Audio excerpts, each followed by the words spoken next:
bila Yesu 0 chini ya 100. Siku ukifa imeishi. Nikamsikia mtu mmoja anasema, mimi nikifa msiba wangu ni mzito sana, rais lazima utangaze. Wewe ukifa, hata rais akitangaza mauti yako haina faida kama hujaokoka, haina faida kama hujaokoka, haina faida kama hujaokoka. Ziko kwa heshima, weka mashada ya maua, haina faida kama hukuokoka. Hivi maua yatakusaidia nini kwa jehanamu?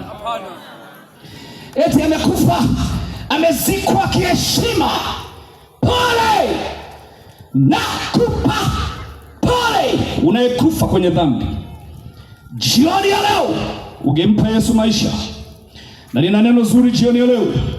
Hata kama ni kahaba, Yesu anakupenda. Hata kama ni mchawi, Yesu anakupenda. Hata kama wewe ni mlevi wa kupindukia, Yesu anakupenda. Hata kama wewe ni mganga wa kienyeji, Yesu anakupenda sana. Jioni leo ninakutangazia ya kwamba damu ya Yesu iliyomwagika Kalvari leo inanena mema.